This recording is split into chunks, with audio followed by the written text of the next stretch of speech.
committee noong September 16.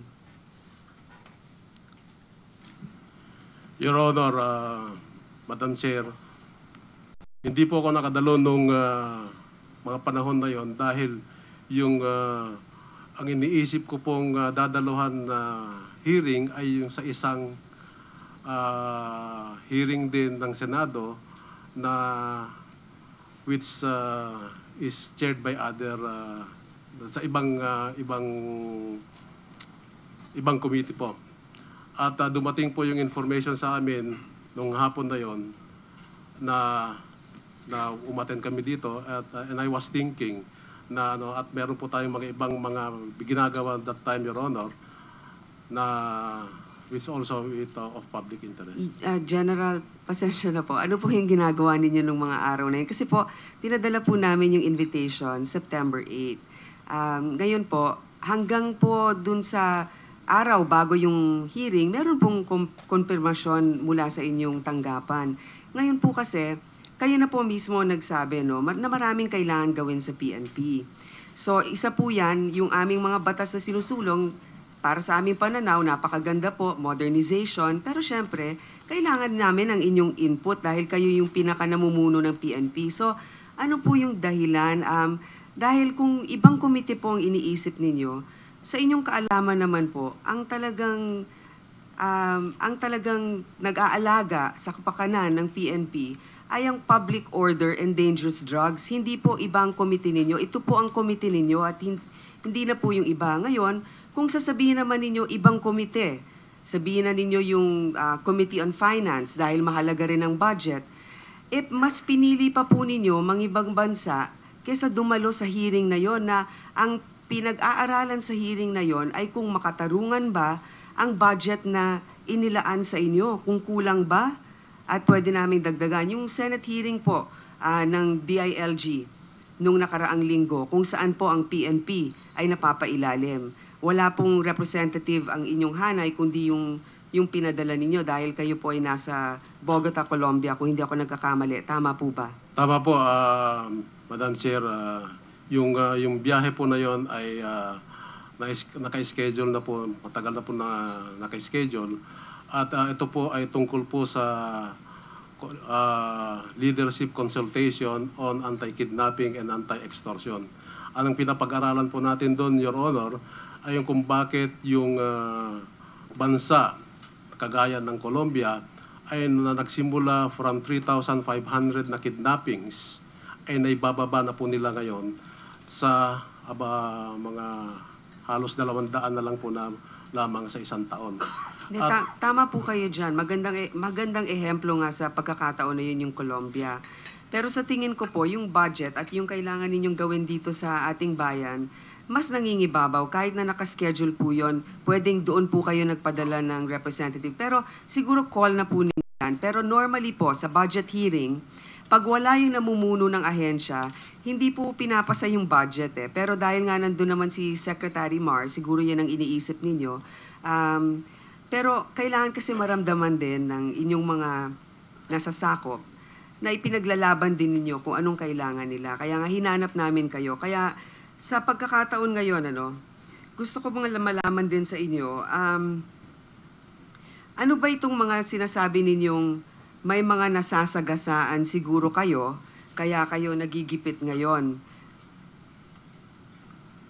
Your Honor, yung pong binanggit ko po sa aking opening statement, at patungkol po doon sa paglilisensya po ng mga baril na napakarami na pong mga reklamo na ginagawa laban po sa amin at dahil po sa mga reformang pinapatupad po natin. Siguro, imbis na aligasyon lamang, kung ayaw ninyong masabi dito sa hearing na to, yung mga sinususpetsahan yung nananagasa sa inyo, ay pwede ninyong ipag-alam sa amin o kaya mismo sa Applecom o kung anumang grupo. Kailangan may report kayo tungkol dyan. Hindi naman pwedeng sabihin lang ninyo na nigipit kayo na wala namang pruweba. Ang naiintindihan ko po, marami talaga sa gobyerno pagka ikaw nag-iimplementa ng reforma, meron talagang mga naninira. Kaya posible po talaga yon. Kaya lang dapat naman may katibayan. Ako po'y naniniwala na dapat linisin yung paglilisensya ng baril. Napakahalaga po nun. Pero bibigyan ko po kayo ng ehemplo Doon pa lamang sa inisyatibong yung yon, nagkaroon na ng issue tungkol sa delivery service na tinanggal na nga ninyo dahil may problema nga, mas mahal, napakabagal, hindi mabilis pero wear fast ang pangalan. Ngayon po, nagkaroon kayo ng moratorium dun sa paglilisensya ng barel. Ang inyong effort ngayon, dahil ang napakahirap, kunyari ako may-ari ako ng baril, ako'y nakatira sa Mindanao, pupunta ako sa Metro Manila, nandun na ako. Dapat makita ng personal yung may-ari ng baril halimbawa. Pero siguro naman kasama sa reforma, magtalaga kayo sa bawat rehiyon para hindi naman pahirap sa mga may-ari ng baril. So pinag-aaralan nyo ngayon yan. Ang dinig ko, sa Davao, nagpadala kayo ng technician, representative at isang computer para mag-renew ng lisensya ng mga baril. Sa inyong kaalaman, 60,000 po ang legal gun owners sa Davao. Nagpadala kayo ng isang tao o kung isang computer para mag-renew ng lisensya ng baril. Ang isang computer na yon may camera. So sa isang araw, 60 people lamang ang napaprocess. Paano naman matatapos yung 60,000? So ang nangyayari, imbis na dumami ang magpaparehistro ng baril, dahil sa inconvenience, hindi na lang po nagpaparenew. Ganito po ba yung ginagawa ninyong programa? Aware po ba kayo dito? Alam po ba ninyo ganito yung nangyayari? Ang hinahangad po natin, Your Honor, Madam Chair, is yung makuha po natin lahat ng mga datos ng ating mga firearms license holders at maipon po natin sa isang database para madali po nating ma-verify yung kanilang mga pictures, biometrics, and everything na dapat makuha po natin.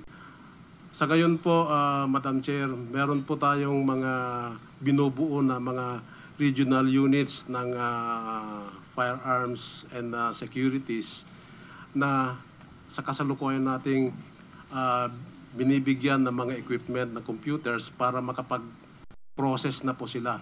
Ang isa pong magiging problema po natin yung connectivity po nila from the regions to Firearms and Explosives Office para may pasok po yung mga datos dapat nating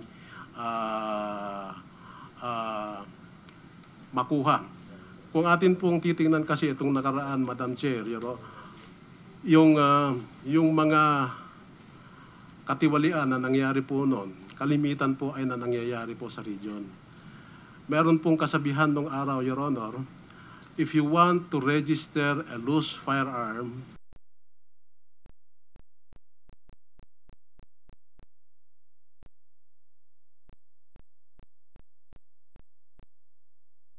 doon nung araw hindi ko pa maintindihan yon, Your Honor. Yun pala, i-renew mo doon, tapos ipapasok nila doon sa computer nila, tapos after 1 year, i-renew mo ulit, mayroon ka ng lisensya. Kasi yun pala, yung slot ng mga for amnesty noong 2010 yung kung kailan nagkaroon ng last amnesty ay hindi po pinuno yung gitna. Meron pong umpisa, meron pong huli, pero marami pong space sa gitna na kung saan nila sinisingit yung mga loose firearms para magkaroon po ng lisensya. Kaya nga po, yung mga sato po natin ay pansamantalang binubuwag po natin, pero binubuo po natin ngayon ng mga bagong personnel para mabigyan muli ng connection yung mga nasa region papunta po sa Firearms and Explosives So kung Office. hindi ako nagkakamali sa pagkakaintindi ko sa inyo, bubuhayin po ninyo uli yung SATO pero aayusin lang ninyo yung sistema at magtatalaga kayo ng mga bagong tao doon. Tama po ba? Tama po, Your Honor. Opo, kasi napakahirap po lahat na magbiyahe papuntang Krame. Ako po'y sumusuporta. Dapat naman talaga magkaroon ng central database kung saan nandun lahat ng pangalan ng mga may-ari ng baril. Pero wag din natin kalilimutan na ang pagpaparehistro napakahalaga kasi maraming ang mga nangyayaring krimen, hindi naman lisensyadong baril yung ginagamit di ba? So mas marami pang dapat magparehistro. So para sa akin, malinaw po ito, galing po sa inyo. Bubuhayin po ninyo yung mga regional offices ng pagpaparenew ng baril. Tama po? Tama po, Your Honor. Kailan po ang deadline ninyo para maging mag-full implementation kayo dyan? Sa katunayan po, Your Honor, yung amin pong proposal ay nandito na po sa NAPOLCOM, yung tinatawag nating RUFESAGS, RUFESAGS, I'm not sure of di talagang kailangan nun, parang FESAGS, na nandito na po sa NAPOLCOM for the reorganization of that unit. Ay siguro sabihin nyo sa NAPOLCOM, bilisan nila. Napapag-aralan na po, Your Honor, at pinapa-extract na po natin. Opo, salamat po. Ngayon po, sa ngayon, wala pang gano'n, nagpapadala nga kayo ng mga tao sa iba't ibang lugar. Siguro naman po, request naman ng iba, lalo na sa mga malalaking syudad, damihan naman ninyo, hindi naman pwedeng isang computer, hindi po tayo matatapos sa termino ng ating Pangulo na kunin yung mga magpaparehistro doon. Your Honor, we are constrained of the equipment na kinakailangan po natin kasi meron po tayong programa na ipinapasok po sa computer para hindi po natin matamper yung programa at mapasukan po ng iba't ibang datos yung mga papasok po sa ating mga computer. Tama po. Importante din na nag-iingat, no? Pero usually kung may central naman, kahit na magpadala ka ng 10 computer sa isang lugar, may central database ka. Kailangan yun lang talaga yung binabantayan mo, tsaka yung tao na pinapadala mo, hindi magsisingit, ano? Ngayon, kaya nga po dun sa mga budget hearing, napakahalaga